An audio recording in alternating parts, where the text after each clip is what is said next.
அல்லேலூயா அல்லேலூயா. ஆண்டவர் நல்லவர். ஆமென். Praise God. கர்த்தரை நாம் மகிமைப்படுவதாக.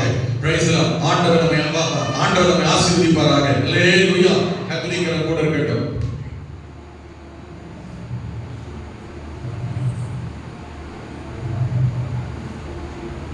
Praise Lord. அல்லேலூயா.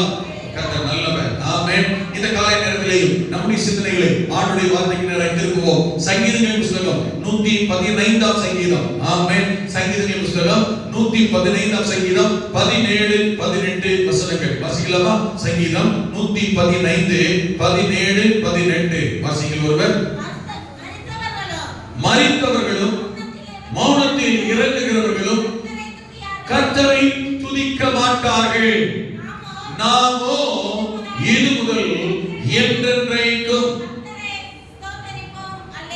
கர்த்தரை ஸ்தோத்திரிப்போம். அல்லேலூயா. சொல்லுங்க பார்க்கலாம். அல்லேலூயா. வலது கரத்தை உயர்த்தி அல்லேலூயா. சிறியவர்கள் பெரியவர்கள் எல்லாரும் சேர்ந்து அல்லேலூயா. நாமோ இது முதல் என்றென்றைக்கும் கர்த்தரை ஸ்தோத்திரிப்போம், துதிப்போம். ஆமென். அல்லேலூயா. Price God. மரித்தவர்களும் மௌனத்தில் இறங்குகிறவர்களும் தேவன் என்ன செய்ய மாட்டாங்க? துதிக்க மாட்டாங்க. ஆமென். ஆனால் நாமோ யார் துதிக்க மாட்டாங்க? மரித்தவர்கள் துதிக்க மாட்டாங்க. ஆமென்.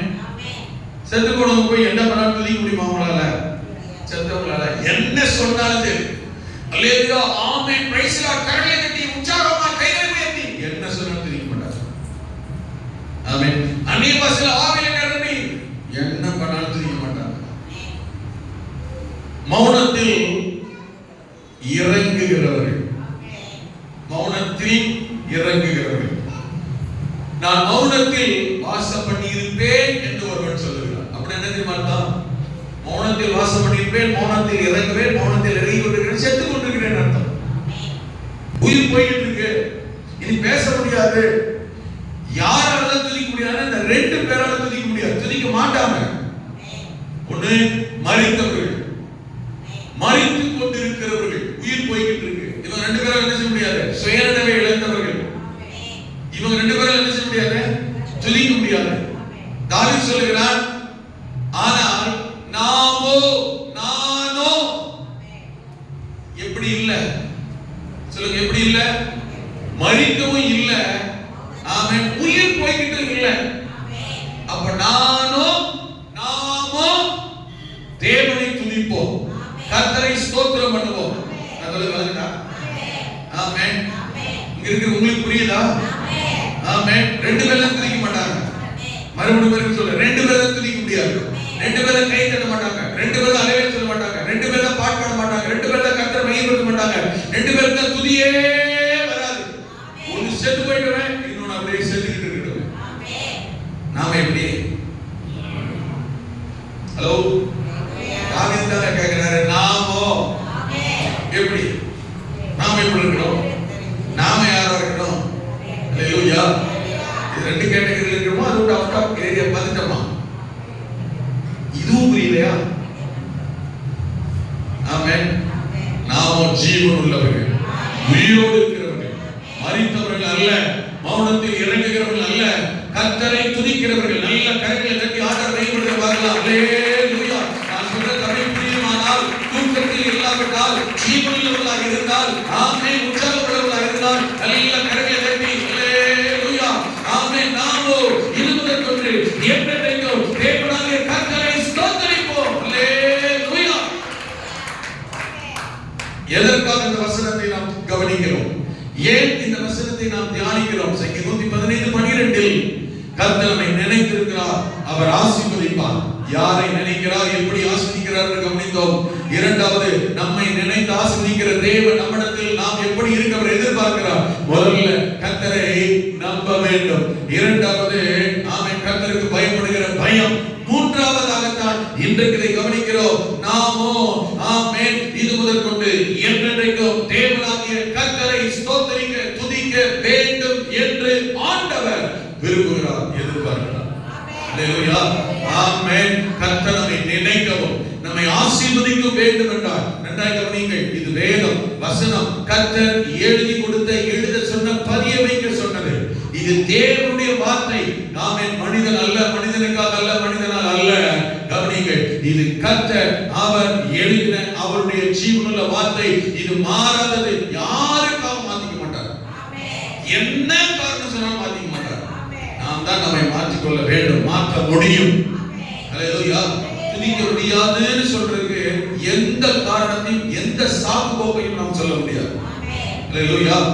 ஆமென். அதனால துதிக்க முடியல, அதனால ஜெபிக்க முடியல, அதனால ஆராதிக்க முடியல, அதனால ஆராதனைக்கு வர முடியல, அதனால கர்த்தரை தேட முடியல. ரெண்டு பேரால தான் செய்ய முடியாது. நாம் சொல்றது காரணத்தால முடியாதுன்னு சொன்னா யாரால தான் முடியாது? ரெண்டே பேரால தான். அந்த ரெண்டு கேட்டகரி இல்லாம மற்ற யாராலும் எந்த சாக்கு போக்ஸாலும் கர்த்தரை ஏத்துக்க மாட்டார். எத்தனை பேருக்கு புரியுது? புரியுது? ஆமென். என்ன காரணம் சாக்கு போக்ஸாலும் கர்த்தரை என்ன நினைக்கணும், என்ன ஆசீர்வதிக்க வேண்டும் என்றால் ஆண்டவர் விரும்புகிற, எதிர்பார்க்கிற ஒன்று நானோ நாமோ ஆமென் என்றென்றைக்கும் கர்த்தரை ஸ்தோத்திரிக்க வேண்டும். ஹல்லேலூயா. ஆமென். துதிக்கும் போதும் ஸ்தோத்திரிக்கும் போதும் ஆராதிக்கும் போதுதான் ஆசீர்வாதத்துக்கான வாசலே திறக்குது. ஹல்லேலூயா. ஆமென். மறுபடியும் சொல்றா, துதிக்கும் போதுதான் ஆராதிக்கும் போதுதான் ஆசீர்வாதத்துக்கான வாசல் திறக்கிறது. அது வரைக்கும் நம்ம எவ்வளவு பிரச்சனை, எவ்வளவு பாரம், எவ்வளவு போராட்டம், எவ்வளவு தேவை, சிக்கல்ல இருந்தாலும் ஆமென், கதவு அடைத்து வைக்கப்பட்டு தான் இருக்கும். எப்போது துதிக்க ஆரம்பிக்கிறோமோ, ஆராதிக்க ஆரம்பிக்கிறோமோ, தேவனை மகிமைப்படுத்த, தொழுது கொள்ள, கர்த்தரை தேட, கர்த்தருடைய சமூகத்தை நாட ஆரம்பிக்கிறோமோ, வாசல்கள் தானாகவே திறக்கப்படுகிறது, அடைப்புகள் தானாகவே திறக்கப்படுகிறது, தடைகள் தானாகவே விலகுகிறது, கட்டுகள் தானாகவே உடைகிறது, அஸ்திவாரங்கள் தானாகவே அசைக்கப்படுகிறது. ஆகவே நமக்காய் வாசல்களை கர்த்தர் திறக்கிறார். ஆமென். ஆமென். என் நிலைமை தெரியாதா, என் சூழ்நிலை தெரியாதா, என் பிரச்சனை தெரியாதா, என் போராட்டம் தெரியாதா, ஆண்டவர் ஏன் இந்த கிரியை செய்யக்கூடாதா?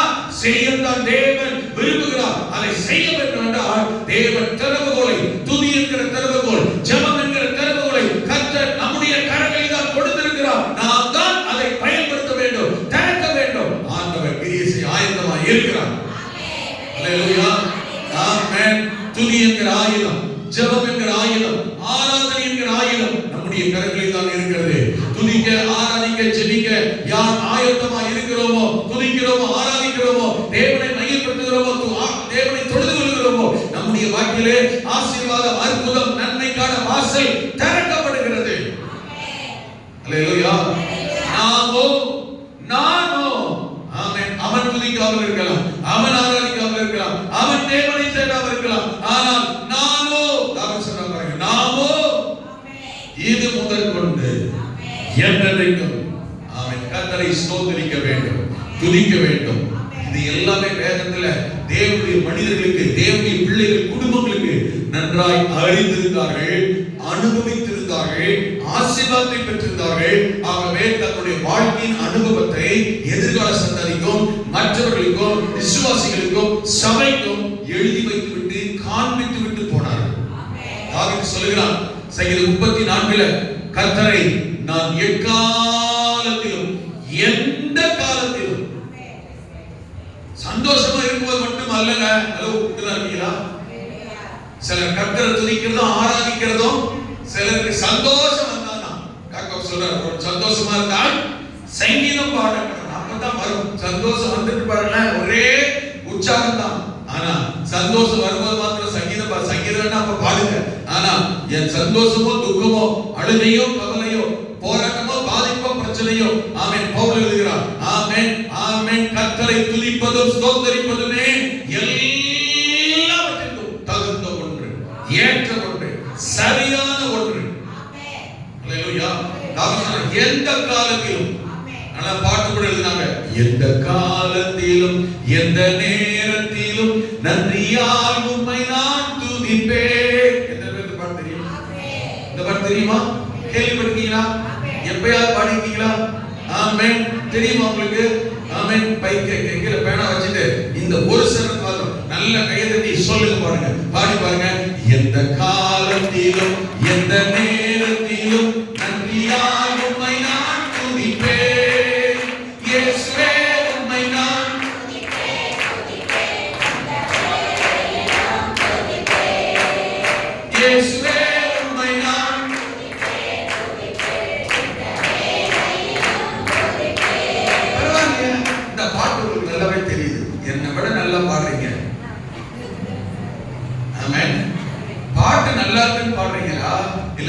நல்லா இருக்குன்னு பாருங்களா?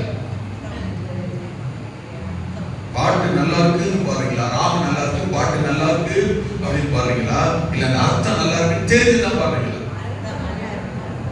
அப்புறம் மாசத்துக்கு ஒரு முறை, 2 மாசத்துக்கு ஒரு முறை, 4 மாசத்துக்கு ஒரு முறை, 6 மாசத்துக்கு ஒரு முறை சபைக்கு ஆராதிக்க வரீங்க? வலியா இருந்தாலும், வேதனையா இருந்தாலும், பிரச்சனையா இருந்தாலும், நெருக்கமா இருந்தாலும், தேவையா இருந்தாலும், கவலையா சாவே நடந்தாலும் சரி. போன வாரம் வாட்ஸ்அப்ல சர்ச் குரூப்ல ஆமென் ஒரு இது போட்டு உங்களுக்கு ஃபார்வர்ட் பண்ணுங்க. சில கருத்து ஃபார்வர்ட் பண்ணல, மறந்துட்டேன்.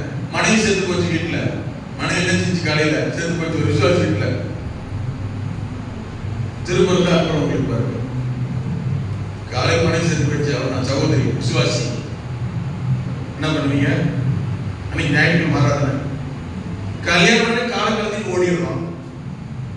ஆமென். கர்த்தரை தேடிட்ட போறோம், ஆராதனைக்கு வந்த போறோம், விசேஷம்னா என்ன பண்றோம்? செய்முறை என்ன பண்றோம்? கர்த்தரை தேடிட்ட போறோம், ஆராதனைச்ச போறோம், கர்த்தர் செலுத்தி பலியை செலுத்திட்ட போறோம். ஆமென். மனைவி செத்துருச்சு. பார்த்தோன்னே எனக்கு பயங்கரமான ஆச்சரியம். இந்த காலத்தில் இப்படி விசுவாசி இருக்கிறாங்க. ஆண்டவரே கட்டாயமா பரலோகத்தில் இருப்பாங்க சகோதரி, இவரு போயிருக்காரு. பார்த்தாரு, ஜெபம் பண்ணாரு, இறந்துச்சு. என்ன செய்ய முடியும்? கர்த்தர் முக்கியம், ஆராதனை முக்கியம். அப்படியே பார்த்தாரு, சபைக்கு வந்தாரு, ஆராய்ச்சாரு, கர்த்தரை துதிச்சாரு. அதுக்கப்புறம் சபைக்கு சொன்னாரு. ஆமென். இதெல்லாம் கேட்க நல்லா இருக்கலாம். கேட்கறதுக்கு யாரும் எங்கேயோ நடந்தது, யாருக்கு நடந்தது நமக்கு என்ன? நம்ம வாழ்க்கையில சூழ்நிலை நம்ம எப்படி இருக்குன்னு பாருங்க. ஞாயிற்றுக்கிழமை கர்த்தரை துதிக்கிற துதி ஆராதனை தான் எந்த காலம் நேரம் சூழ்நிலையானாலும். அல்லேலூயா. உங்களெல்லாம் சிலர் பார்க்கும்போது எனக்கு ரொம்ப பெருமை, ரொம்ப சந்தோஷம். ஆஸ்பத்திரியில் நைட்டா வந்திருப்பாங்க, காலையில வந்து ஆராதனை உட்கார்ந்துருக்காங்க. கர்த்தர் ஆசீர்வதிப்பார். அல்லேலூயா. ஆமென். ராத்திரி எல்லாம் பிரயாணப்பட்டிருப்பாங்க. ஆமென். ரொம்ப தூரத்துல வந்திருப்பாங்க. காலையில அப்பதான் விடிஞ்சிருக்கும், நேர ஆராதனைக்கு வந்து உட்கார்ந்துருப்பாங்க. இங்க ஆட்கள் இருக்கிறீங்க, கர்த்தர் ஆசீர்வதிப்பார். நைட் டியூட்டி வேலைக்கு போயிருப்பாங்க, வீட்டுல போய் படுத்தா தூங்கிடுவோமே, ஆராதனைக்கு எப்படி கஷ்டம், கண்ணும் திறக்க முடியாட்டாலும் முடிச்சுட்டு பார்த்தா கொஞ்சம் ஆராதிச்சு வந்துடும், கர்த்தர் திசை வந்துடும், உட்கார்றீங்களே, கர்த்தர் ஆசீர்வதிப்பார். இப்படிப்பட்ட ஒரு நடுவில் ஆமென் என்னைக்கோ எப்போதோ நேரம் கிடைச்சா நான் சிலரை கேட்பேன். ஆமென். இந்த வார்த்தைகளை கர்த்தர் கேட்கும் போது இங்கிருந்து என்னால சொல்ல முடியும், இதெல்லாம் மனம் திரும்பணும் நீங்க. ஆமென். இந்த வார்த்தைகளை கேட்போது கர்த்தர் ரொம்ப வருத்தப்படுறாரு. என்ன நீங்க ஆராதிக்கணும் சொல்ற வார்த்தை தெரியுமா? கொஞ்சம் நேரம் இல்லை பாஸ்டர். நேரம் கிடைச்சா கர்த்தர் ஆராதிக்கிற ஆராதனையா? தெளிவா தெரிஞ்சுக்கங்க. இதே பதில் தான் கர்த்தர்ன்றது வரும். ஆண்டவரே காப்பாத்துங்க, சிம்பிளா சொல்லுவார். நேரம் இல்லை, நேரம் இருந்தா பார்க்கலாம். நிறைய பேர் வாழ்க்கையில் பிடித்தாலும் நடந்துகிட்டு இருக்கு. ஹலோ, இங்கதான் இருக்கீங்களா? குடும்பத்துக்கு கொடுக்க வேண்டிய நேரம் இருக்கு, பிள்ளைகளுக்கு கொடுக்க வேண்டிய நேரம் இருக்கு, வேலைக்கு கொடுக்க வேண்டிய நேரம் இருக்கு, கொடுக்கறதுக்கு நேரம் இருக்கு, ஊராருக்கு கொடுக்கறதுக்கு நேரம் இருக்கு, கல்யாணத்துக்கு கொடுக்கறதுக்கு நேரம் இருக்கு, ஆமென், சடங்குக்கு கொடுக்க நேரம் இருக்கு. கர்த்தரை ஆராதிக்க, தேவனை துதிக்க, தொழுதுல கர்த்தரை கனம் பண்ணுகிறதற்கு நேரம் இல்லை, சமயம் இல்லை. ஆமென். இதான் கவனிக்கணும். கர்த்தரை நான் எக்காலத்திலும், அப்ப எந்த காலம் நேரத்திலும் முதல்ல எனக்கு கர்த்தரை துதிக்கிறது தான். மற்ற நேரம் மற்ற நாளான கூட பரவாயில்லைங்க, அதோ தெரிஞ்சுக்கங்க. முதல் கர்த்தரை துதிக்கிற நாள்லயே, கர்த்தருடைய நாள்லயே, கர்த்தரை ஆராதிக்கிற நாள்லயே, அவருடைய நாள்லயே அவருக்கு நம்ம நேரம் காலம் ஒதுக்கல கொடுக்கலன்னா கர்த்தர் இப்படி ஏற்றுக்குவார். நான் சொல்ல புரியுதுங்களா? மற்ற நாள் கூட விடுங்க, மற்ற 6 நாள் கூட விடுங்க. ஆமென். நீங்க நடுவில் வச்சுட்டீங்க, கல்யாண நாள்ல நீங்க ஆராதனை வச்சுட்டீங்க, ஆமென், சாவு நாள்ல நீங்க ஆராதனை வச்சுட்டீங்க, அனிவர்சரியில நீங்க கூட்டத்தை வச்சுட்டீங்க, ஆமென், வேலை நாள்ல நீங்க இப்படி வச்சுட்டீங்கன்னு எக்ஸ்கியூஸ் சாக்கு போக்கு சொல்லலாம். கர்த்தருடைய காரியத்துக்கு சாக்கு போக்கு சொல்லலாம், மற்ற நாளான கூட. ஆனா ஆமென், ஆராதனை நாள் கர்த்தருடைய நாள்லயே கர்த்தரை தேடாம சாக்கு போக்கு சொல்றோம்னா கர்த்தர் இப்படி ஆசீர்வதிப்பாரு. சிலருக்கெல்லாம் மார்க்கெட்டுக்கு போறது போலையும், காய்கறி கறிக்க போறதும், கருவாடு வாங்க போறதுலையும், வேலைக்கு போறது போலையும் ஆண்டவே கர்த்தர் ஆராதித்து போகிற கிறிஸ்தவ விசுவாசிகள் நிதானமாக கவனிக்கணும். இதுல இருந்து கர்த்தர் நம்ம ஆசீர்வதிக்க விரும்புகிறார். அதற்கான வழியை வாசலை சொல்லிக் கொண்டிருக்கிறேன். அல்லேலூயா. எத்தனை ஆண்டுகள், எத்தனை வாழ்க்கை, எவ்வளவு காலமாகுது, மாற்றம் இருக்கிறதா, குடும்பத்தில் முன்னேற்றம் இருக்கிறதா? ஆனா சிலருடைய வாழ்க்கை நிதானித்து பாருங்க. கொஞ்ச காலம் தான், கொஞ்ச நாள் தான். ஆண்டவருக்குள்ள இருப்பது, துதிக்கும் போது, ஆராதிக்கும் போது, ஜெபிக்கும் போது, கர்த்தரை தேடும் போது அவங்க வாழ்க்கை நிலைமை சூழ்நிலை எப்படி மாறுது, எப்படி உயருது, எப்படி கர்த்தர் ஆசீர்வதிக்கிறார் தெரியுமா?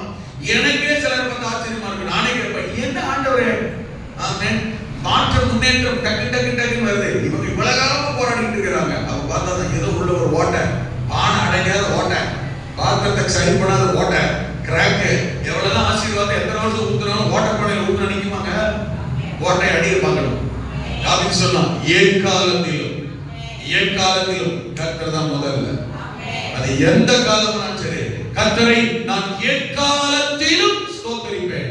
அவரை துதிக்கும் துதி எப்போதும் என் வாயில் இருக்கும். இந்த காலை நேரத்துல இந்த வசனத்தை செய்தி ஆயத்தப்படுத்தும் போது நான் என் தலையில கை வச்சு நான் உட்கார்ந்து ஜெபம் பண்ணேன். நான் இப்படி இருக்க எனக்கு உதவி செய்ய ஆண்டவரே. ஆமென். தெரியுமா? எப்போதும் துதிக்க, எப்போதும் தேட, எப்போதும் கர்த்தரை ஆராதிக்க, எல்லாவற்றிலும் கர்த்தரை மகிமைப்படுத்த, ஸ்தோத்திரிக்க, துதிக்க ஆண்டவரே எனக்கு இந்த கிருபை செய்யும் பலன் தாரும், உண்மையை தாரும் ஆண்டவரே. கர்த்தரை துதிக்கிறது உண்மையை தாரும், தேவனை ஆராதிக்கிறது உண்மையை தாரும், தேவனை தொழுது கொள்கிற தேடுகிறது எனக்கு உண்மையை தாரும். நான் ஜெபம் பண்ணுகிறேன். ஹல்லேலூயா, ஆமென். என் வாழ்க்கையில அடிக்கடி சொல்லுவேன், என் வாழ்க்கையில எந்த நிலைமை சூழ்நிலையும் கர்த்தருடைய காரியத்திற்கு தான் முக்கியத்துவம். முதல் ஃபர்ஸ்ட் ப்ரிஃபரன்ஸ். இந்த 40 வருஷம் கொடுத்துட்டு இருக்கேன், இனிமேல் சாது வரையிலும் அந்த முக்கியத்துவத்திலே இருக்கிற உதவி செய்ய மாட்டேன். முதல்ல கர்த்தருடைய காரியம், நான் ஒரு ஊழியக்காரர். ஆமென். முதல்ல கர்த்தர், அடுத்து குடும்பம், அடுத்து எனக்கு கர்த்தர் சபை ஊழியம் தான். ஆமென். இதுக்கு அடுத்து தான் மற்ற காரியங்கள் எல்லாம், சொந்த பந்தம், இனஜனங்கள், உறவு. எங்க அண்ணனோட சகல இறந்துட்டாரு போன வாரம். சென்னையில கான்ஃபரன்ஸ்ல இருக்கிறேன், போன் வச்சு போகல. ஏன்னா அந்த வெள்ளிக்கிழமை கூட்டம் இருக்கு. நான் போனா வெள்ளிக்கிழமை கூட்டத்துக்கு போக முடியாதுன்றதுக்காக வந்துட்டேன். இந்த வாரத்தை தான் டைம் கிடைச்சா என்ன செய்யணும்? அப்படியே போய் மறுத்தவங்க வீட்டுல சகல, எங்க அண்ணனுக்கு சகல, தமிழ் எனக்கு சகல தானே, திருப்பத்தூர்ல இருக்காரு, போகணும். இல்லைன்னா வரல. ஆமென். அவங்களாம் கூட போகக்கூடாது. ஐயா, உங்க மாதிரிலாம் எங்களால் வாழ முடியாது, என்னை மாதிரிலாம் உங்களுக்கு சொல்லல. என்னை பொறுத்த மட்டும் கர்த்தர், கர்த்தருடைய காரியம், சபை ஊழியம் என்று வரும்போது, ஆமென், நான் யாருக்கு எதற்கு முக்கியத்துவம் கொடுக்கிறேன்? சில நேரங்கள் எனக்கு ரொம்ப வருத்தம். இப்ப கூட சில நேரங்கள் எனக்கு வருத்தம் தான். இப்படி சபை ஊழியம், விசுவாசிகள் சபைக்கு வரங்களை சபையார் என்று என்னுடைய குடும்பம், என்னுடைய காரியம், என்னுடைய வேலை, என்னுடைய சொந்த காரியங்கள் கூட ஒதுக்கிட்டு சில நேரங்கள்ல இதையெல்லாம் கூட முக்கியமா நினைக்காம விசுவாசிகள், சபையார், ஆமென், குடும்பம் என்று அவர்களுக்கு முக்கியத்துவம் கொடுத்து என் வாழ்க்கை இப்படி திருப்பி வைத்திருக்கிற போது கூட அவங்களுடைய குடும்பக்காரி நன்மையான காரியங்கள் வரும்போது எங்களை முக்கியத்துவப்படுத்துகிறதோ, முக்கியமா நினைக்கிறதோ, கனப்படுத்துகிறதோ, ஆமென், எங்களை நினைக்கிறது கூட இல்லைன்னு வரும்போதுதான் மிக வருத்தமான வேதனையான விஷயமே. சில நேரங்கள்ல நான் சொல்றேன் பார்த்தீங்களா, உங்களுக்காக தான் இருக்கிறேன், உங்களுக்காக தான் இருக்கிறோம். இதை எப்படி தவறா பயன்படுத்துறாங்கன்னா, பாச நமக்காக தான் இருக்கிறார், அப்ப ஒரு வேலைக்காரனை போல நினைச்சுக்கிறாங்க. தேவைக்காக பயன்படுகிற, தேவைக்காக இருக்கிறார். நம்ம சபைக்கு வரணும், நம்ம சொன்னா இவர் வரணும், நம்ம சொன்னா செய்யணும், நம்ம சொன்னா நமக்கு நிக்கணும், அதுக்கு தானே இவர் அந்த நிலைமையில நினைச்சிருக்கிறீங்க. என்னை எந்த லெவல்ல வச்சிருக்கீங்களோ அந்த அளவுக்கு தான் உங்களுக்கு ஆசீர்வாதம். ஹல்லேலூயா. மோசேயும் ஆரோனையும் கர்த்தர் இஸ்ரவேல் ஜனங்களை ஆசீர்வதிக்கிறத கர்த்தர் வச்சிருந்தார் தவிர அதுக்காக வீடு விட தேடி போய் அவங்க சொல்றதுல கேட்டு வேலைக்காரனா இருக்க கர்த்தர் வைக்கல. சிலர் சொல்லும் போது, சில ஜெபம் பண்ணும் போதும் இந்த வார்த்தை என்னால ஏற்றுக்கொள்ள முடியாது, நீங்களும் திருத்திக்கணும். ஏற்கனவே ரொம்ப சொன்னேன், எந்த ஊழியக்காரங்க ஜெபம் பண்ணணும்னு சொல்லவே கூடாது. நான் உங்களுக்கு ஊழியக்காரன், ஊழியக்காரன் வேலைக்காரன் அர்த்தம். நான் உங்களுக்கு ஊழியக்காரன் வேலைக்காரன் இல்லை. இப்படி எல்லாம் ஜெபம் பண்ணனாலதான் எங்களை அப்படி தெரியுது. குடும்பத்துல முக்கியமான காரியம்னாலும் யாரோ எவனோ அந்நியரை போல நினைச்சுடுது. சொன்னா நினைச்சா வந்துடணும், சொன்னா வந்துடணும். ஆமென். ஃபார் எக்ஸாம்பிள், ஒரு குடும்பத்துல கல்யாணம் நடக்குது, ஒரு வீட்டுல ஒரு விசுவாசி கல்யாணம் நடக்குது. ஏன் விசுவாசி தான், ஏன் சபை விசுவாசி தான் கல்யாணம் நடக்குது, சரிதா? எல்லா காரியம் என்கிட்ட சொல்ல, என்கிட்ட பெர்மிஷன் கேட்க அவசியம் கிடையாது. நான் சொல்ல தெளிவாக இவரை கல்யாணம் பண்ணலாமா, இவரை கல்யாணம் பண்ணா வேணாம், என்கிட்ட பெர்மிஷன் கேட்க சொல்ல. அதெல்லாம் அந்த காலம். நான் கல்யாணம் பண்ண பாத்தீங்களா, இந்த பொண்ணெல்லாம் என் மனைவி எல்லாம் எங்க அப்பா அம்மா பார்த்த பொண்ணு கிடையாது. நான் சொல்ல புரியுதா? நான் கல்யாணம் பண்ணிக்கிற பொண்ணு எங்க அப்பா அம்மா பார்த்த பொண்ணு கிடையாது, எங்க அண்ணன் பார்த்த பொண்ணு கிடையாது, எங்க சொந்த பந்த ஜாதி ஜனம் பார்த்த பொண்ணு கிடையாது. இப்ப இப்பெல்லாம் உங்களுக்கு அப்படி இருக்கு சொல்ல நானு, அதெல்லாம் நீங்க இருக்க வேண்டாம். எனக்கு பொண்ணு பார்க்கணும், எங்க அப்பா அம்மா வந்தாங்க, பொண்ணு வீட்டுல கேட்கறாங்க, எங்க பாஸ்டர் மூவ் பண்றாரு இவங்க அப்பா. ஏன்னா அவங்க 2 பேரும் ஃப்ரெண்டுங்க, ஒரு சப்ஜெக்ட் விசுவாசிங்க. எங்க அப்பாவும் எங்க அப்பாவும் எங்க பாஸ்டர் அப்பாவும் உங்களை மாதிரி ஒரே சப்ஜெக்ட் விசுவாசி. இந்த 2 பேரும் ஒண்ணா பார்த்திருக்காங்க. அதே போல இவங்க அப்பா எங்க பாஸ்டர் கேட்கிறாரு, உங்க சர்ச்சில் ஒரு பாப்பா பையன் இருக்கானாம்ல, எங்க பொண்ணு கேட்கிறேன். எங்க அப்பா பையனோட அப்பா அம்மா கேட்டு சொல்றேன். எங்க அப்பா அம்மா கூப்பிட்டாங்க, எங்க பாஸ்டர் எனக்கு என்ன கேட்கணும்னா நிக்குது, இப்படி தூத்துக்குடியில் ஒரு பொண்ணு இருக்கு, அவர் எங்க குடும்பம் எங்க சபை விசுவாசி தான், ஒன்னாதான் நாங்க இருந்தோம், கல்யாணத்துக்கு முன்னாடி அவர் எனக்கு தெரியும், இப்படி வேலை பார்க்கறாரு, அவருடைய கதை சொன்னாங்க. எங்க அப்பா கூப்பிட்டு சொல்ல ஒரே வார்த்தை தெரியுமா, எனக்கு இன்னைக்கு தெரியுது ஐயா, கர்த்தர் நாங்க இவனை குறித்து ஏபிசிடி எதுவுமே எங்களுக்கு தெரியாது.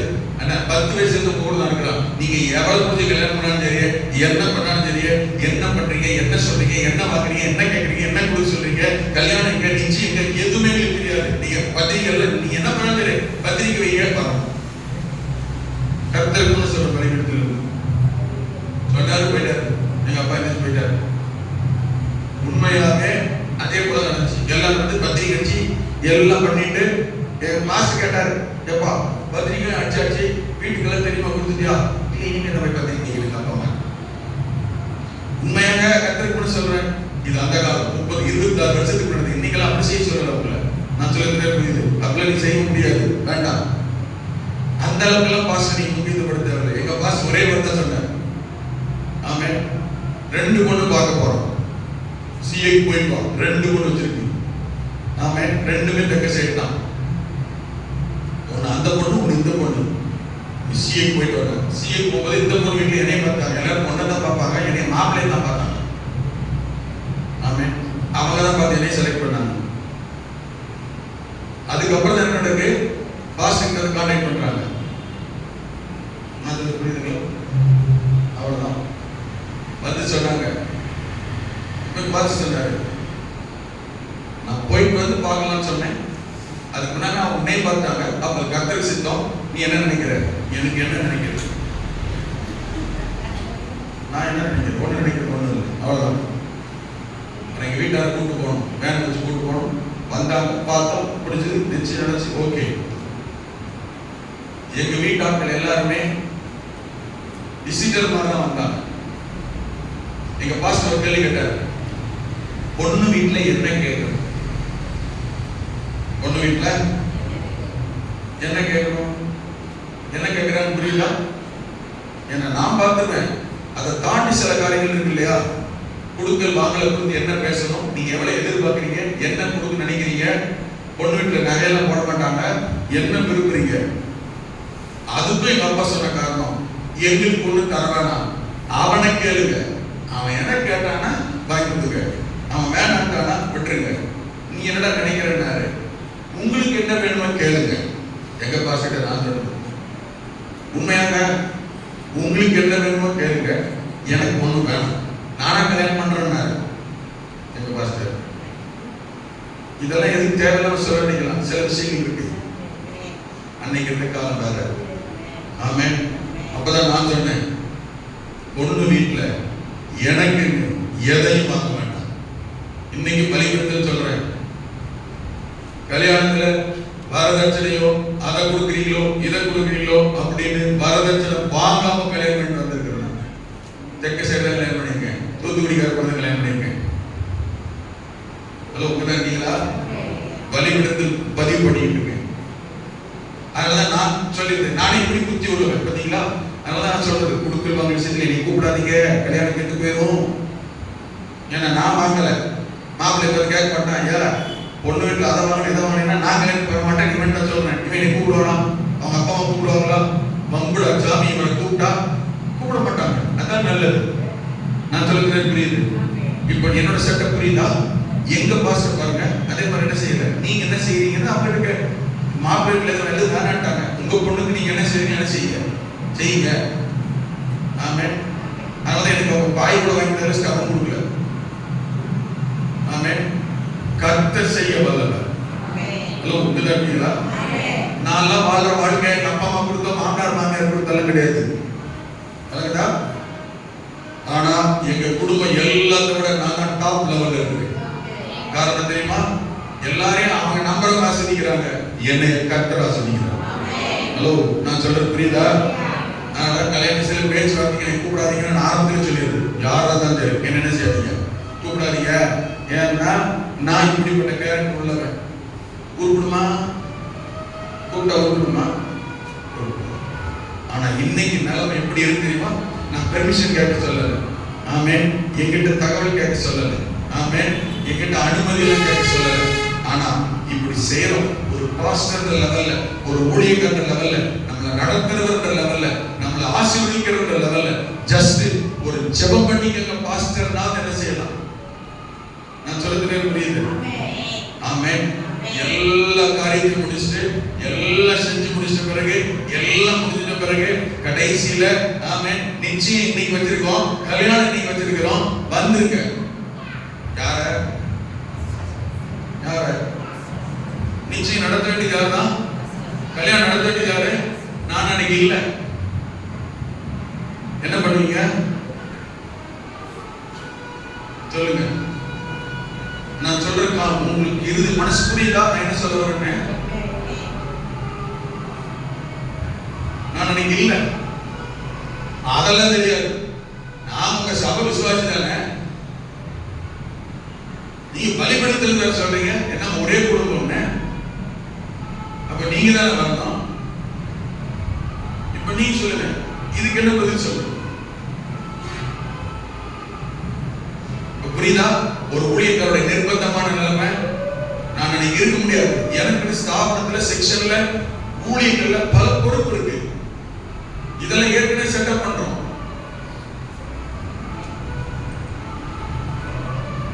நான் கேட்டேன், நான் வரணும்னா, நான் இருக்கணும்னா, நான் வரணும்னா எங்கிட்ட முன்னக்கூட்டியே இந்த தேதியில அவங்க கேட்கிறாங்க, பொண்ணு வீட்டுல மாப்பிள்ளை வீட்டுல கேட்கிறாங்க, நீங்க இருப்பீங்களான்னு ஒரு வார்த்தை கேட்டுக்கலாமே.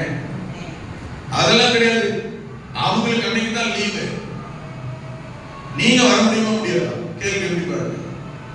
என்னை பார்த்தா, ஊழியக்காரர்கள் எங்களை பார்த்தா பொதுவாகவே கேட்கிறேன், சபைக்கு எப்படி தெரியுது? நான் சொன்ன கேள்வி புரியுதா உங்களுக்கு? அப்ப பாஸ்டர்ங்கிற ஒருத்தன் இப்படி சொல்லி ஜோ பண்ணியே உங்க மைண்ட்ல என்னன்னு பதிஞ்சதுன்னா, எங்க ஊழியக்காரருக்கா சொல்லிக்கிறோம், எங்க ஊழியக்காரருக்கா ஜோ பண்ணணும். ஊழியக்காரர் வார்த்தை எனக்கா சொல்லி ஜோ பண்ணக்கூடாது. ஊழியக்காரர் வார்த்தை வேலைக்காரர், நான் உங்களுக்கு வேலைக்காரர் இல்லை. இப்படிப்பட்ட முடியாத உள்ளத்தோடு, கடினமான இருதயத்தோடு நிதானமா கவனிக்கணும். வந்து ஜோ பண்ணும்போது எப்படி கர்த்தர் ஆசீர்வதிப்பார்? என்னோட ஊழியம் பின்னாடி பாதிக்கப்படுதா? ஸ்தாபனத்தில் ஒரு கேடல் இருக்கணும், முக்கியமான ஒரு பொறுப்பு இருக்கணும். அவங்க கிட்ட நான் தலை குனிஞ்சு பதில் சொல்லணும், தலை குனிஞ்சு கேட்கணும். சிம்பிளா உங்களுக்கு புரியுங்க. என்ன தெரியுமா? ஏன் குடும்ப விஷயம், இதுக்காக இது பண்ண நம்மள கேட்கிறாருல, கூட்டம்னா அதுனா இதுனா ஒரு லீவ் பண்ண வரக்கூடாதா, மாத்திட்டு வரக்கூடாதா, எக்ஸ்கியூஸ் கேட்டு வரக்கூடாதா? அதேதானே அவருக்கும். சாபனத்தில் கூட்டனாலும் கல்யாணம் நம்மளது இல்ல, அவர் விசுவாசி தானே, வா விசுவாசி தானே, என் குடும்பம்ல சொல்றீங்க, நீங்க வந்தா என்ன நமக்கு சொல்றாருல. இது ஆக்டா ஏற்றுக்கொள்ள முடியுமா? ஏற்றுக்கொள்ளக்கூடிய விஷயமா? நான் போய் அங்க ஸ்தாபனத்துல இந்த பொறுப்புல நான் நிற்கும் போது அன்னைக்கு இருக்கிற ஊழியத்தை என் குடும்பத்துல விசுவாசிகள் இப்படி கல்யாணம் சொன்னா அவங்க என்னன்னு கேட்பாங்க, உன் விசுவாசிகளுக்கு நீ சொல்லி தரலையா? ஒண்ணு இன்னைக்கு ஊழிய பொறுப்பு உனக்கு தெரியாதா? அவங்களுக்கு முன்னக்கூட்டியே நீ சொல்ல மாட்டியா? கேட்பாங்களா இல்லையா?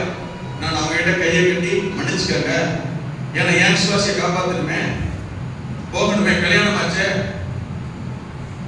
இவ்வளவு கேள்விகள், இவ்வளவு அவமானங்கள், இவ்வளவு அசிங்கம்.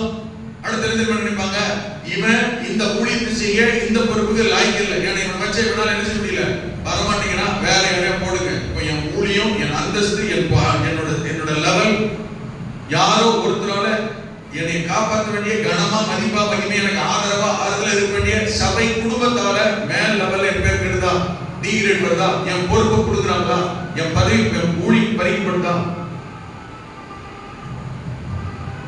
இப்படி ஜெபம் பண்ணக்கூடாது. கர்த்தருடைய ஊழியக்காரனாகிய மோசே, கர்த்தருக்கு தான் ஊழியக்காரன், உங்களை மேய்க்கிற மேய்ப்பன், உங்கள் போதகர். ஹலோ, ஊழியக்காரன் ஒரு நாள் வார்த்தை வாயில் வரக்கூடாது. எங்க ஊழியக்காரனுக்கா ஜெபம் பண்றேன். நான் உங்களுக்கு ஊழியக்காரன் கிடையாது, உங்களுக்கு வேலைக்காரன் கிடையாது. நான் யாருக்கு வேலைக்காரன் தெரியுமா? நான் கர்த்தருடைய வேலைக்காரன். எத்தனை பேருக்கு புரியுது நான் சொல்றது? இப்படி ஜெபம் பண்ணி உங்க மைண்ட்ல என்ன பதிஞ்சிச்சுன்னா, பாஸ்டர்னா நமக்கு வேலைக்காரன், நம்ம ஊழியக்காரன். நீங்க இதை எந்த அளவுக்கு மைண்ட்ல, உங்க வாழ்க்கையில, குடும்பத்துல நினைக்கிறீங்களோ வைக்கிறீங்களோ அந்த அளவுக்கு தான் உங்களுக்கு ஆசீர்வாதம். அவ்வளவுதான். உங்க குடும்பத்துல முக்கியமான ஆளு, எங்க வீட்டுல முக்கியமான ஆளு எங்க பாஸ்டர், அந்த லெவலுக்கு வைக்கிறீங்கன்னா எல்லா விதத்துல எனக்கு தலைமையில வைக்கலாம் சொல்லல. எனக்கு வீட்டுல சேர் போட்டு சிங்காசனத்துல உட்கார வைக்க சொல்லல. டீகிரேட் பண்ணாம, அவமதிக்காம, ஆமென், உதாசீனப்படுத்தாம, ஆமென், கால் ஏற்றி வந்து தள்ளுற மாதிரி தள்ளாம இருந்தாலே போதும். நான் சொல்றவங்களுக்கு எத்தனை புரியுது? நீங்க தலைமையில உட்கார வைக்க தேவையில்லை. ஆமென். நான் சொல்றது புரியுதுங்களா? இந்த சூழலை மாத்துங்க. அல்லேலூயா. அவர் பாஸ்டர் அப்படின்னு வரும்போது நெருப்பு, பிரச்சனை, பொருளாதாரம், இக்கட்டு, சூழல் இதெல்லாம் இவ்வளவு இருக்கு. ஆனா எல்லாத்துக்கும் மத்தியிலையும் இன்னைக்கு வரைக்கும், ஆமென், இன்னைக்கு வரைக்கும் ஊழியத்துக்கு வந்து 29 வருஷம் முடிஞ்சு 30 வருஷம் ஆரம்பமாகுது. இன்னைக்கு வரைக்கும் கர்த்தர் சபை ஊழியம், கர்த்தர் சபை ஊழியம். இதனால எத்தனை சாவு போகாம இருந்திருக்கு தெரியுமா? இதனால எத்தனை கல்யாணத்துக்கு சொந்த பந்தங்கள் போகாம இருந்திருக்கு தெரியுமா? ஆமென். இதனால எத்தனை, ஆமென், குடும்ப காரியங்களை உதாசப்படுத்தி குடும்பம், ஜாதி, சொந்த பந்தம், கூட பிறந்தவங்க கிட்ட, ஆமென், கெட்ட பேர் வாங்கியிருக்கு தெரியுமா? சபை ஊழியம், ஜனங்கன்னு சொல்லி. ஆமென். ஆனா எல்லாத்துக்கும் மத்தியிலும் கர்த்தர் தான் முக்கியம். கர்த்தருக்காக, கர்த்தர் சார்ந்தது தான் இன்ன வரைக்கும் நிற்கிறது. அல்லேலூயா. ஆனா கர்த்தர் தான் முக்கியத்துவத்தை கர்த்தருக்கு கொடுக்கிறோம். அல்லேலூயா. ஆனா இதை கர்த்தர் பார்க்கறதுனால தாங்க எங்களைய கர்த்தர் எங்கேயுமே எங்களை என்ன செய்யல, கைவிடவோ வெறுக்கவோ ஒதுக்கவோ இல்லை.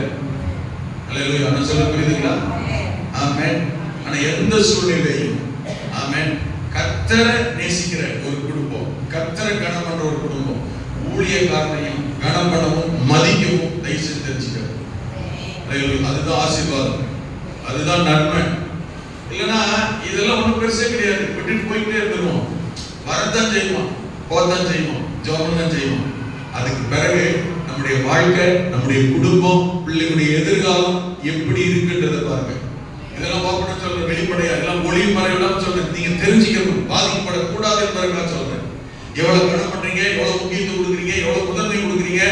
ஆமென். கர்த்தரை எப்படி கனம் பண்ணுவீங்க? கர்த்தரை எப்படி கனம் பண்ணுவீங்க? எங்கிருந்து போய் கூப்பிட்டு வருவீங்க? இது அடிக்கடி உங்களுக்கு சொல்லிக்கிட்டே இருக்கிறேன். எங்கிருந்து ஆண்டவர் கூப்பிட்டு வருவீங்க? கைப்பிடிச்சு கூப்பிட்டு வந்துருவீங்களா? கர்த்தரை கூப்பிட்டு சேர்ல உட்கார வச்சிருக்கீங்களா?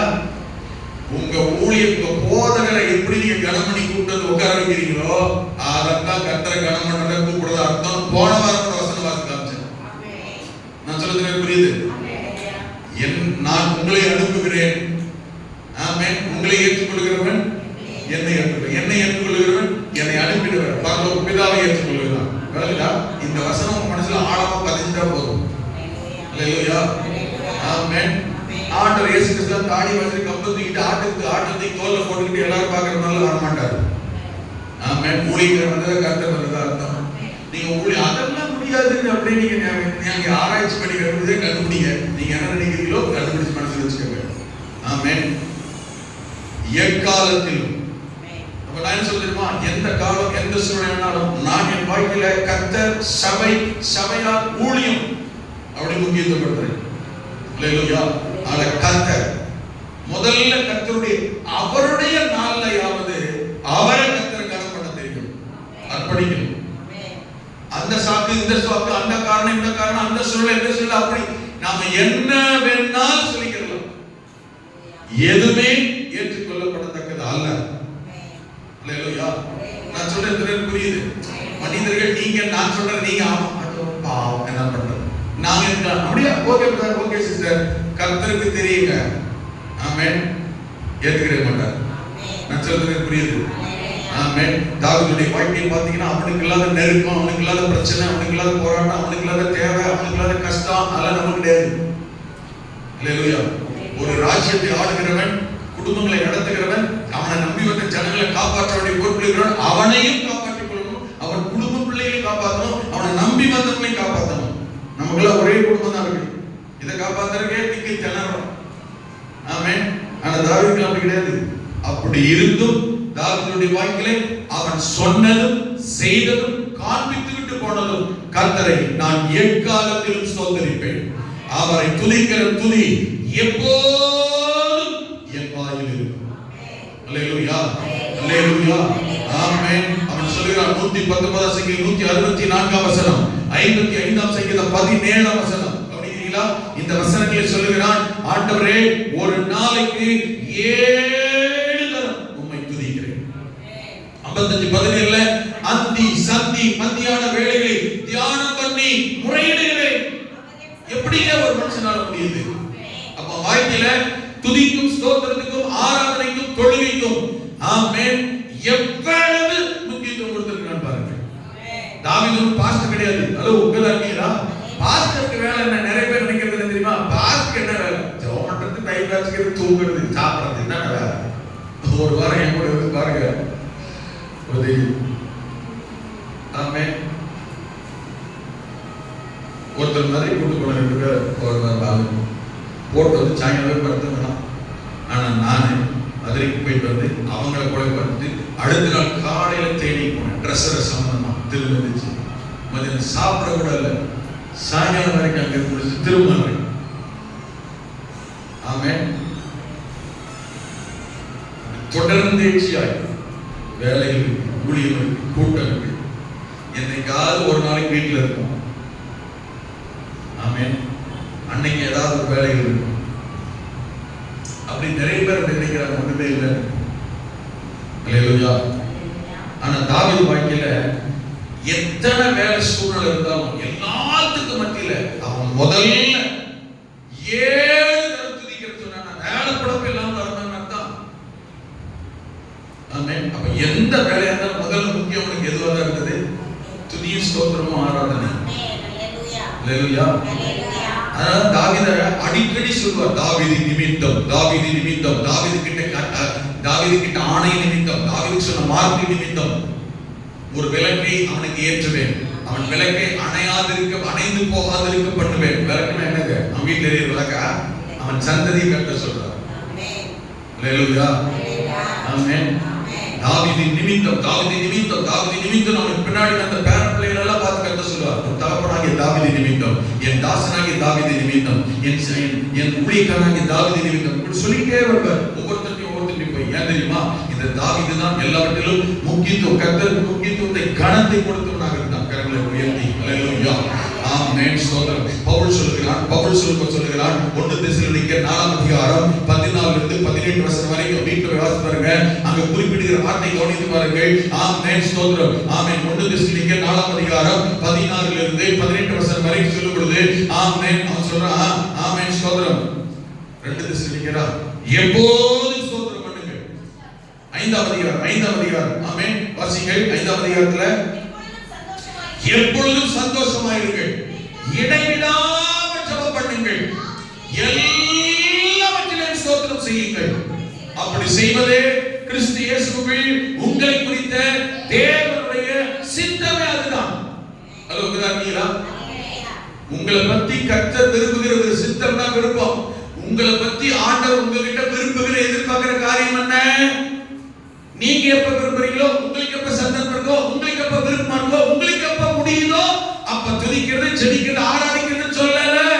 இடைவிடாமல் ஜெபம் பண்ணு, எல்லாவற்றிலும் எப்போது கர்த்தருக்கு ஸ்தோத்திரம் செலுத்து, துதி, ஆராதி, கர்த்தருக்கு முக்கியத்துவம் கொடு. அதுவே உன்னை பத்தி தேவனுடைய உங்ககிட்ட கர்த்தர் விரும்புகிற எதிர்பார்க்கிற விருப்பம், சித்தம் அதுதான். அல்ல, உங்களை குறித்த தேவ சித்தம் என்ன? என்னை குறித்த தேவ சித்தம் என்ன? எப்போது ஸ்தோத்திரம் பண்ணணும், கர்த்தரை துதிக்கணும், தேவனை தேடணும், இடைவிடாமல் ஜெபம் பண்ண வேண்டும். இடைவிடாமல் ஜெபம் பண்ணி ஆண்டவர் தான் சொல்றார். அல்லேலூயா. சொன்னானே பவுல் சொன்னானே, அவன் எப்படி இருந்தான்? அப்படி இருந்தானா? எல்லா சூழ்நிலையும், எல்லா பிரச்சனைகளும் இடைவிடாமல் எப்போதும் எல்லாவற்றிலும் ஸ்தோத்திரம் சொன்னானா? அடிச்சு கைய கால ஆமென் பாதிப்புக்குள்ளாக்கி, அப்போஸ்தலர் 16 ஆமென் அடிச்சு காயப்படுத்தி கைய கால கட்டி தொழுவத்துல கட்டி வச்சிட்டாங்க சிறைச்சாலையில். அப்போஸ்தலர் 16 23-26 வசனம் வரைக்கும் சொல்லப்பட்டிருக்கிறது. அடிச்சு ரத்த வர வரைக்கும் அடிச்சு தொழுவத்துல கட்டி வச்ச போது வசனம் சொல்லுகிறது, நடு ராத்திரியிலே, எப்பங்க? அடி, காயம், வலி, வேதனை எல்லாம் நடுராத்திரில தூங்குற நேரம். அல்லேலூயா. கர்த்தரை துதிக்கிறது ஆராதிக்கிறதையும் மற்றவங்களை பார்த்து ஃபாலோ பண்ற அவசியம் கிடையாது. அவங்க ஜெபிக்கிறாங்களா, அவங்க துதிக்கிறாங்களா, அவங்க ஆராதிக்கிறாங்களா, அவங்க எல்லாம் தூங்குறாங்களே, நாம் மட்டும் ஏன் ஜெபிக்கிறோம், நாம் மட்டும் துதிக்கிறோம், நாம் மட்டும் ஆராதனை போனோம். 5:30 மணி அதிகாலை கண்ண கற்றை இருக்கிறது அப்படி தூக்க சொக்கர நேரம். இப்ப போய் ஜெபம் சொல்றாங்க, இப்ப போய் வர சொல்றாங்க, ஜூம் மீட்டிங் வர சொல்றாங்க, 5 மணிக்கு வாக்குத்த ஆராதனை அப்ப வேற வர சொல்றாங்க. யாருக்காக? ஹலோ மீனர்களா, ஹலோ ரட்சிக்கப்பட்டவன், தேவனுடைய பிள்ளை, அழைக்கப்பட்டவன், அபிஷேகம் பண்ணப்பட்டவன் மற்றவர்களை போல அல்ல. கரங்களை மேந்தி எத்தனை பேர் சொல்ல எத்தனை பேர் புரியுது? நடு ராத்திரி தான், அதிகாலை தான், இருட்டு தான், எல்லாம் தூங்குவான். நாம தூங்கினா எல்லா குடும்பமா தான் நம்மளும் இருப்போம். ஆமென். எல்லாரும் தூங்கலாம். நாம ஜெபிக்க, நாம துதிக்க, நாம ஆராதிக்க, நாம கர்த்தரை தேடும் போது மற்ற குடும்பத்தில் நடக்காத அற்புதம், மற்ற குடும்பத்தில் வராத நன்மை, மற்ற குடும்பத்தில் நடக்காத அதிசயம், மற்றவர்களுக்கு திறக்காத வாசல், தேவனாகிய கர்த்தரை தேடுகிற, துதிக்கிற, ஆராதிக்கிற அதிகாலை தேவ சமூகத்தில் வருகிற உங்களுக்கும் எனக்கும் தேவன் செய்ய ஆண்டவர் வல்லவர். கரங்களை உயர்த்தி அல்லேலூயா. எல்லாரும் போல, மற்றவங்கள போல, அவங்கள போல, இவங்கள போல சொன்னா அதே போல தான் நாம வாழ்ந்து கொண்டிருப்போம். ஆனால் அவங்க தூங்கட்டும், அவங்க வராம இருக்கட்டும், அவங்க போகாம இருக்கட்டும், அவங்க செய்யாம இருக்கட்டும். ஆனால் நான் அப்படி அல்ல. எல்லாரும் தூங்கலாம், எல்லாரும் குளிக்கலாம், எல்லாரும் அமைதியா இருக்கலாம். ஆனால் நான் அதிகாலையில் தேடுவேன். தாவீது சொல்ல, அதிகாலமே உம்முடைய சமூகத்தில் வருகிறேன். பவுலும் சீலாவும் நடு ராத்திரியில எல்லாரும் தூங்குறாங்க, எல்லாரும் அவங்க காரியத்தை பார்க்கறாங்க. இவர்களோ தேவனாகிய கர்த்தரை பாடி துதி செய்ய தொடங்கினார்கள். அல்லேலூயா. வசனம் சொல்லுகிறது, நடு ராத்திரியில் பவுலும் சீலாவும் பாடி துதி செய்ய தொடங்கின போது சடதியிலே, கவனிக்கணும், இந்த சடதியிலேனா உடனடியா, இமிடியேட்டா, திடீர்னு அல்லேலூயா இந்த காரியம் நடக்கும். ஆமென். திடீர் சடதியா நடக்கிற காரியம் நடக்கும், திடீர் நடக்கிற காரியம் நடக்கும். எதிர்பாராத போது ஆமென் அங்கே ஒரு அற்புதம் பெரிய நடக்க ஆரம்பித்தது. சிறைச்சாலை அஸ்திபாரங்கள் அசைந்தது. ஆமென். கதவுகள் திறவுண்டது. எல்லாரும் கட்டுகள் கலண்டு போயிட்டு அங்கே மிக பெரிய மாற்றம், அதிசயம், அற்புதம் நடந்தது. ஆவியானவர் அந்த இடத்திலே மகா பயங்கரமான காரியங்களை செய்தார். எப்போது தெரியுமா? நடு ராத்திரியில் எல்லாரும் தூங்கின போது இவர்கள் துதித்தார்கள். ஆமென். எல்லாரும் வலி வேதனை இல்லாத போது, வலி வேதனை வரும்போது இவர்கள் கர்த்தரை தேடினார்கள், ஆராதித்தார்கள், ஜெபித்தார்கள். சடதியாய் கர்த்தர் கிரியை செய்தார். எத்தனை வருத்த வேதனை முடியல, தட பிரச்சனை நடந்த தேவனை தேடுங்கள். அதிகாலை தேவனை தேடுங்கள். 5 மணிக்கு தேடுங்கள், 5:30 மணிக்கு தேடுங்கள், பகல்ல தேடுங்கள். தானியேலுக்கு சொல்லப்பட்டிருக்கிறது 6:10 தானியேலோ என்றார், அந்த பத்திரத்துக்கு கையெழுத்து வைக்கப்பட்டது என்று இவனுக்கு நன்றாய் தெரியும். என்ன கையெழுத்து, என்ன பத்திரம்? ராஜாவை தவிர 30 நாள் எவன் ஆகிலும் வேற யாராகிலும் துதித்தால், தோத்திரித்தால், வணங்கினால் சிங்கக்குழியிலே போடப்படுவார்கள். அந்த மாதிரி பிரச்சனைகள் இன்னைக்கு இல்லைங்க. ஆனா சிலருடைய வாழ்க்கையில இது இருக்கு. காலையில எழுப்பி ஜெபம் பண்ணா ஆமென் அடிக்கிற குடும்ப வீடுலாம் இருக்கு. நீ என்ன ஜெபம் பண்ற? நீ என்ன எப்பதான் ஜெபம் பண்ற? நீ என்ன எப்பதான் துதிக்கிற? நீ எப்பதான் ஆண்டவராக சொல்ற? போன வாரம் ஒரு சகோதரி ஃபோன் பண்ணிச்சு. அந்த சகோதரி காலையில 5 மணிக்கு ஜெபம். குடும்பத்துல யாருமே ரட்சிக்கப்படல. இயேசு சொன்னாலே வீட்டுல அடிப்பாங்க. இதெல்லாம் கர்த்தர் நியாயம் தீர்ப்பாரு. இப்ப நான் சொல்ற காரியம் எல்லாம் இருக்கிற உங்களுக்கு வசதி வாய்ப்பு சூழ்நிலை, செல்போன் இருக்கு, ஆமென், வீடு இருக்கு, ஜெபம் இருக்கு, வெளிச்சம் இருக்கு, காசு இருக்கு, டவர் இருக்கு, நெட்வொர்க் எல்லாம் வருது. 5:30 மணிக்கு ஆமென் இந்த இதில் சொல்ல கும்பகர்ண மாதிரி இழுத்து மூடி தூங்குறீங்க. எல்லாம் வருது. எல்லாம் இருக்கு போய் தானே அப்படி இருக்கிறீங்க. நான் சொல்றதுக்கு எல்லாருக்கும் புரியாது, சிலர் புரியும். எல்லாம் இருக்கு போய் தானே நிர்விசாரம் இருக்க சொல்லுது. இந்த சோதனை காலையில புருஷன் ரட்சிக்கப்படாது, வீட்டில் ரட்சிக்கப்படாது. இயேசு சொன்ன அடி, பைபிள் வீட்டுக்கு போதில் அடி. அதனால இந்த சிஸ்டர் செல்போன் ஆப்ல பைபிளை எடுத்து வச்சு வீட்டில் யாரும் இல்லாத போது ஜோம் பைபிள் வாசிக்கிறாங்க. இந்த தெருவில் வந்து போனா அங்கே இருக்கிறவங்களாம் எங்கள் வீட்டுக்கார தெரிஞ்சு சொல்லிடுவோன்றதுக்காக வரும்போது தெரியாம ஜபம் நடக்கும். உள்ள குடுகுடு வந்துட்டு போனாங்க படிச்சவங்க யாரும் பார்க்காத வெளியில போகும். அப்படிலாம் உங்களுக்கு என்ன பிரச்சனை இருக்கா? அப்படிலாம் இல்லை. அதனால ஜபம், ஆராதனை, ஊழியம், சபை, கூட்டம் எல்லாம் வரதில்லை. கர்த்தர் கேட்பார். எல்லாம் வந்து கர்த்தர் தேடுற வசதி இருந்து, ஜெபிக்கு தெரியும், அபிஷேகம் தரும், ஆவியம் தரும், வல்லமை தரும், வரங்கள் தரும். ஜெபம் பண்ண வரல வரதில்லை. கேட்டா 1008 சாக்கு, என்ன சாக்கு சொல்றீங்களோ அதுவே உங்களுக்கு அப்படியே நடக்கும். அது நடக்க மாட்டாது. என்ன பிரச்சனை மத்தியிலே போராட்டத்தை நான் வருவேன் பாருங்க, அந்த பிரச்சனை போராட்டங்களை கர்த்தர் மாத்திடுவார். ஏன் நிறைய பேர் தெரியுது இல்ல, இந்த சோதனை கால 5:30க்கு டெய்லி ஜெபத்துக்கு இப்போ 1-2 நாளா வரல, என்னடா வரலையே ரொம்ப கஷ்டம். சோதனை சொல்லுது காலையில் 5:30 மணிக்கு வீட்டுல தூங்குவாங்க. நான் யாருக்கும் தெரியாம மேல மொட்டை மாடிக்கு எழுந்து வந்து காதல ஹெட்போன் போட்டு பாட்டு கேட்க போல யாருக்கும் தெரியாம என்ன செய்யணும். அப்படி யாருக்கா பிரச்சனை இருக்கா? அப்படி யாருக்க பிரச்சனை இருக்கா? நான் சொல்ற வார்த்தையெல்லாம் கர்த்தர் கேட்டுட்டு இருக்காரு. நியாயத்திற்கு நடக்கும். 5:30 மணிக்கு ஹெட்போனை போட்டுக்கிட்டு மேல வந்து ஜெபம் பண்ணுங்க.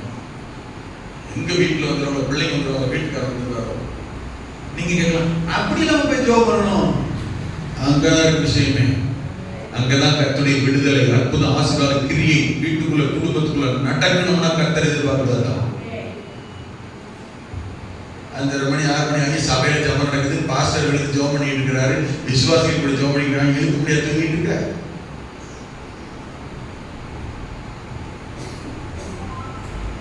2-3 நாள் சொல்லிடுறாரு, பரம போன் பண்றாங்க, என்ன சிஸ்டர் உங்களை காலையில் ஜெபத்துக்கு வரணும் இல்லை பாஸ்டர் இப்படி ஜெபம் பண்றேன்னு எங்க வீட்டுக்காரர் தெரிஞ்சிச்சு, செல்லு பிடிங்க உடைச்சிருவேன், இனி ஜெபம் அது இது பண்ணி என்ன செஞ்சிருவேன், செல்லு பிடிங்க உடைச்சிருவேன், நடக்கிறத வேற, நீ வீட்டுல குடிக்க முடியாது அப்படின்னு சத்தம் போட்டாரு. அதனால இப்ப அவர் இருக்கும்போது பண்ண முடியறது இல்லை. ஆனால் அவர் எப்படா வெளியில போறாருன்னு பார்த்து அவர் போன பிறகு வீட்டுல ஜெபம் பண்ற பாஸ்டர்மா எனக்கு காலை ஜெபம் பண்ணிக்காங்க, பாஸ்டர் ஜெபம் பண்ண சொல்லுங்க. இந்த மாதிரி ஆட்கள் முழங்கள் போட்ட உடனே இவங்களுக்கு பரலோகம் திறக்குமா?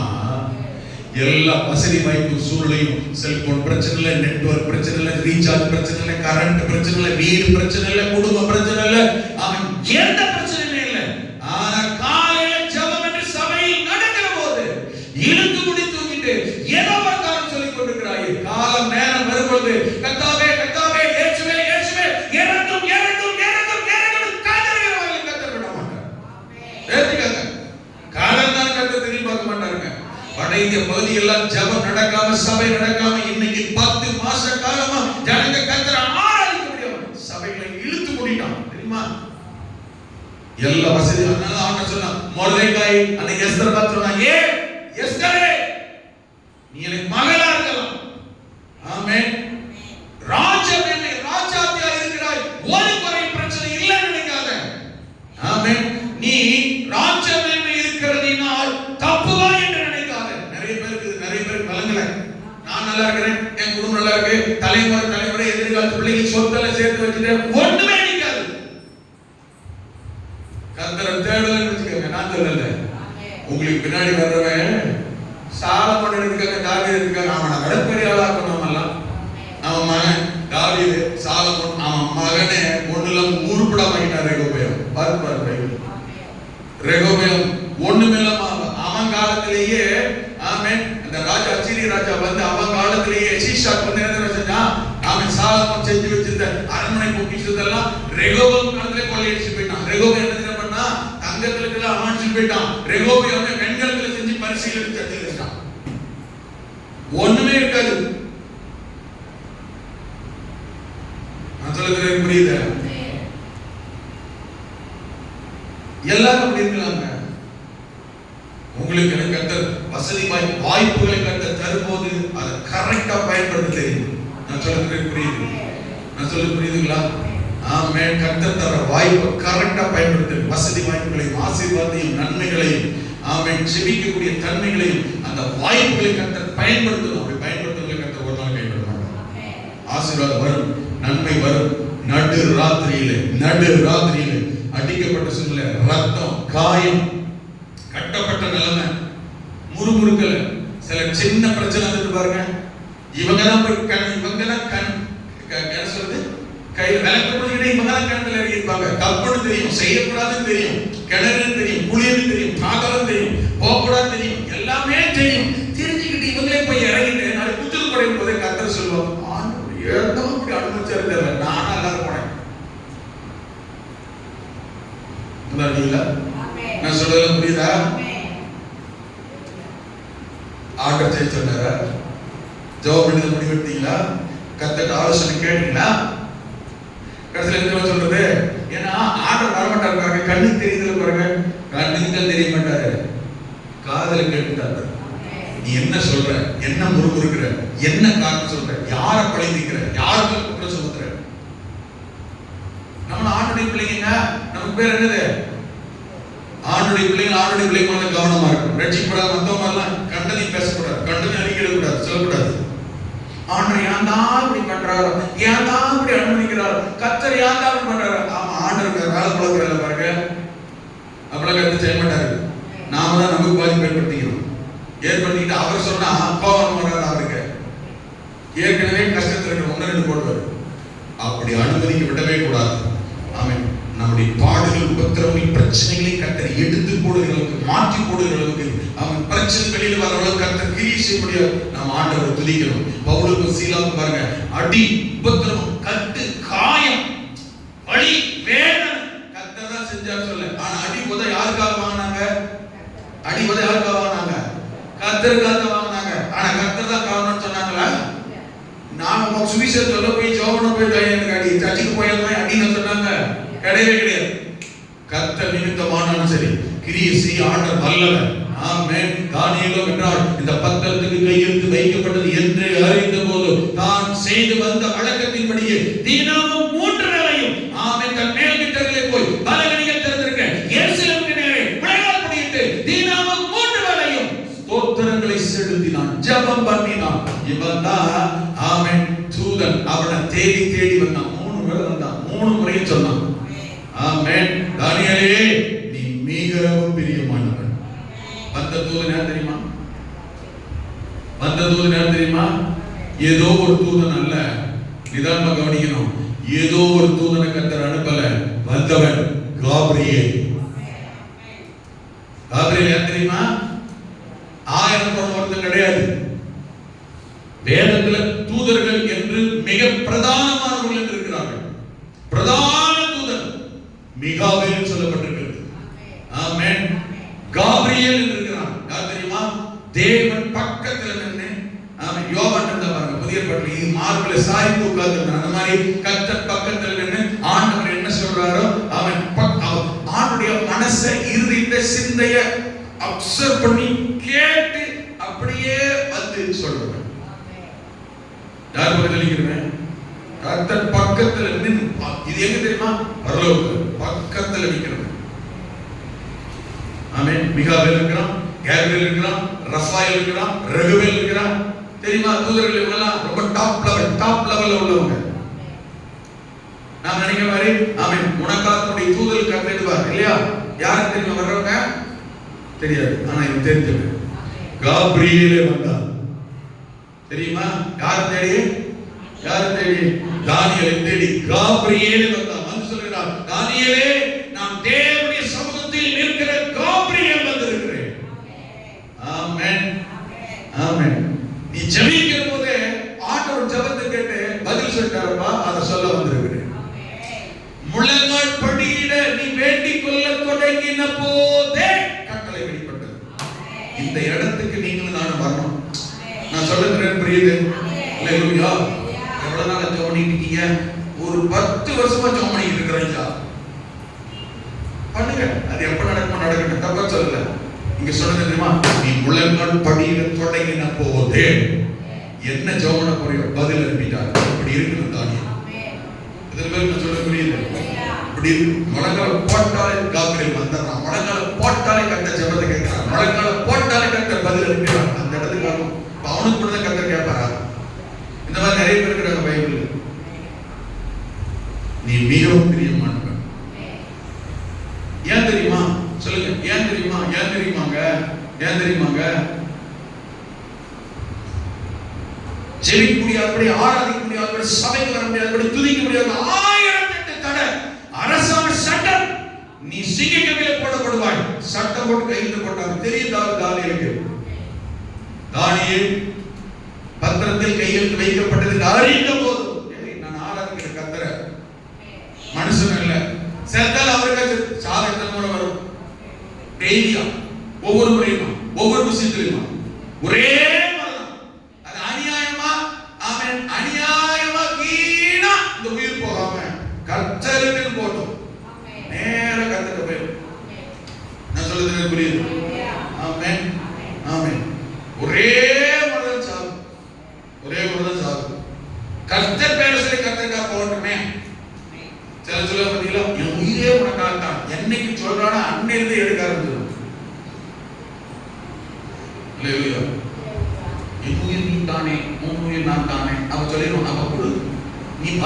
மகனே நிம்மதியா இருக்க மாட்டேன் பாருங்க. இவன் சொல்லிடுவான், நீயும் வாழ்க்கை கிடைச்ச முடியாது, என்ன மாவும் நான் தானே, அதனால உயிரை எடுக்காம போக மாட்டேன். எவனுக்காக எவனுக்காக யாருக்காக மனுஷனுக்காக அவன் உயிரை கொடுக்குறேன் அதை கொடுக்குறேன்னு சொல்லி இது பண்றது விட்டுட்டு வாழ்நாள் முழு வாழ்நாள் ஒரே ஒரு வாழ்க்கை, அது கர்த்தருக்காக வாழ்வோம். ஒரே சாப்பிடும் கர்த்தருக்காக சாப்பிடும். பூமியில் வரைக்கும் புருஷனை நேசிக்க, மனைவி நேசிக்க, ஒருத்தர் ஒருத்தர் நேசிக்க, அதெல்லாம் வேற. அதை தாண்டி கர்த்தரை நேசிங்க, கர்த்தருக்காக முக்கியத்துவம் கொடுங்க. அல்லேலூயா. கர்த்தர் ஒரு நாள் என்ன செய்ய மாட்டார், அல்லேலூயா, கைவிடவே மாட்டார். அவங்க அப்படி இவங்க அப்படி நாம் நினைக்க வேண்டாம். நடு ராத்திரியிலே பவுலும் சீலாவும், நான் சொல்ல புரியுதா? எல்லாரும் அப்படி இருக்கலாம், நாம அப்படி இல்லை. துன்பம் நெருக்கம் பாடு பத்திரத்திலே ஜெபம். தானியேலோ பெற்றார், அந்த பத்திரத்துக்கு கையெழுத்து வைக்கப்படுது அறிந்த போதும் எத்தனை தடை நெருக்க பிரச்சனை. ஏங்க இம்பாசிபிளான சூழ்நிலை கர்த்தரை தேடி துதிச்சவங்களை தான் கர்த்தர் டாப் லெவல்ல கொண்டு வச்சிருக்கிறாரு. ஹலோ, ஆவரேஜ் லெவல்ல வாழ்ந்துகிட்டு இருந்த ஆவரேஜ் லெவல்ல வாழ்ந்தவங்களே டாப் லெவல்ல வைக்கலன்ற போது எல்லா வசதி வாய்ப்பு நன்மை இருந்துமே கர்த்தர் சர்ச்சை சுத்தி பக்கத்திலே இருக்கிற வீடு கிலோமீட்டர் கணக்கில் இல்ல மீட்டர் கணக்கில் தான் இருக்கிறோம். அதிகாலை 8 மணிக்கு வாங்க கட்டாங்க. எத்தனை பேர் வராங்க நினைக்கிறீங்க? வெளியே சொல்ல வெங்கட் பேர் ஆகுது. ஐயா சொல்லுங்க, எத்தனை பேர் வராங்க? படிக்கிறது கேட்கல, உங்களுக்கு கேட்டா போதும். சபையை சுத்தி எவ்வளவு பேர் தெரியுமா? என்ன சாக்கு போக்கு சொல்றோம், நீங்க சொல்ற சாக்கு போக்கே உங்களுக்கு காரணமாமே. ஜோமன் பண்ண தெரியுமா? அஸ்திவாரம் தரமாட்டவரே பரலோகத்தை எல்லாத்தையும் கூட்டி வராங்க. எல்லாரும் செய்ய மாட்டாங்க. இன்னைக்கு மாற்றம் வரட்டும். வர சனிக்கிழமை காலையில இடங்களால் போல காட்டல் இருக்கணும். கர்த்த கிரியை செய்ய வல்லவர். அல்லேலூயா. ஆண்டவர் கிரியை செய்ய வல்லவர். ஆமென். பக்தருக்கு உங்களை பயங்கரமான அப்படியே எல்லாரும் 5 மணிக்கு வந்துருங்க. தேவனுடைய ஜனமே காலையில் 5 மணிக்கு வந்துருங்க. ஆளுக்கு ஒரு 100 கிலோ வெயிட் தான். ஒரு மணி நேரம் மட்டும் தலையில உட்காந்து போங்க, தூக்கி வச்சுட்டு போங்க. அப்படியே கூப்பிட்டு நான் சொல்ல என்ன புரியுதா? தேவனுடைய ஜனமே ஒன்னு காலையில் 5 மணிக்கு எல்லாரும் வந்துருங்க. ஒரு மணி நேரம் இருக்கும். ஒரு 50 கிலோ வெயிட்ட தலை மேல சுமந்துட்டு போங்க. அப்படியே கூப்பிடுது. ஆமென். வருத்தப்பட்டு பாரம் சுமக்கிறவர்களே எல்லாரும் இடத்தில் பாருங்கள், நான் உங்களுக்கு இளைப்பாறுதல், ஆசீர்வாதம், சமாதானம், நன்மை, உயர்வு, மேன்மை எல்லாவற்றையும் வாங்க தருவேன்னா எப்படி கலங்கலாம்? எனக்கு ஆசீர்வாதம், இப்ப எனக்கு என்ன அவசரம், எனக்கு என்ன பிரச்சனை, எனக்கு என்ன தேவை, எனக்கு என்ன வலிக்குது, எனக்கு என்ன பிரச்சனை, எனக்கு ஒரு பாராட்டு இல்லை இருக்கிறோம். காலையில் இருந்துச்சு அங்கிருந்து வர முடியுமா? வரவே இல்லை. ஆமென். ராத்திரி எல்லாம் வேலை பார்த்தார். காலையில பஸ் பிடிக்கணும், மதுரைக்கு போகணும், இல்ல கல்யாணம், என்ன பண்றோம்? எதிரிகள்ல ஹலோ, என்ன தடையா இருந்தாலும் சரி, தடையை மத்தியில் தாண்டுகிறவர்களே சிங்கமே வந்து நிக்கட்டுமே ஆண்டவர் பெட்டா மாத்திட்டார். அப்படியே மனுஷன் பாருங்க, கால் மேல கால் போட்டு தூங்குறான். ராஜா வந்து அழுறான். தாடியிலே உயர சத்தம் விட்டாங்க. என்னடா நம்ம ராஜா மாதிரி சத்தம் கேக்குது? உன்னை எழுப்புறான். ராஜாவே நீர் வாழ்க. யாப்பா உயிரோட தான் இருக்கியா? சொல்றான் பாருங்க. ராஜாவே நீர் வாழ்க. சிங்கங்கள் என்னை சேதப்படுத்தாதபடி தேவன் தன்னுடைய தூதனை அனுப்பி ஆமென் சிங்கங்களின் வாயை கட்டி போட்டார். ஏன் தெரியுமா? ராஜாவை உமக்கு நீதிகள் செய்ததில்லை, நான் தேவனுக்கு ஒரு குற்றமும் செய்யவே இல்லை. அல்லேலூயா. ஆமென். எழுந்திக்கலாமா? Praise God. Hallelujah. கவனிங்க, இந்த துதி ஆராதனை ஸ்தோத்திரம்ன்றது சாதாரணமானது இல்லை. தேவ ஜனமே, ஆராதனையில கூட கவனிங்க, ஆராதனையில கூட துதி ஆராதனைக்கு தயவு செஞ்சு பாருங்க. துதி ஆராதனை துதிக்காம ஆராதிக்காம நீங்க என்னதான் செய்தி பிரசங்கம் கேட்டாலும் நான் அடிக்கடி சொல்லுவேன், வெறும் சோறு சாப்பிட மாட்டோம். அல்லேலூயா. துதி ஆராதனையோட கர்த்தருடைய வார்த்தை கேட்டு பாருங்க. ஆண்டவர் பக்கத்தில் பேசுறது போல, உணர்த்தது போல பாரத்தை தருவார், ஆறுதலை தருவார், தைரியத்தை தருவார், பலனை கத்த தருவார், உற்சாகத்தை கத்த தருவார். அல்லேலூயா. ஆமென். தாவீதை போல, பவுலை போல, தானியேலை போல எந்த சூழலிலும் எக்காலம் எந்த நேரத்தில் கர்த்தரை துதிக்கிற துதியினால் கர்த்தர் நிரப்பபடி கேளுங்க. ஆமென். ஜெபிக்கிற ஜெபத்தினால் கர்த்தர் நிரப்பபடி கேளுங்க. ஆண்டவரை ஆராதிக்கிற ஆராதனையால் நிரப்பபடி கர்த்தரை கேளுங்க. பரிசுத்த ஆவியான தேவன் கிருபை செய்ய ஆண்டவர் வல்லவர். ஆமென். ஹalleluya.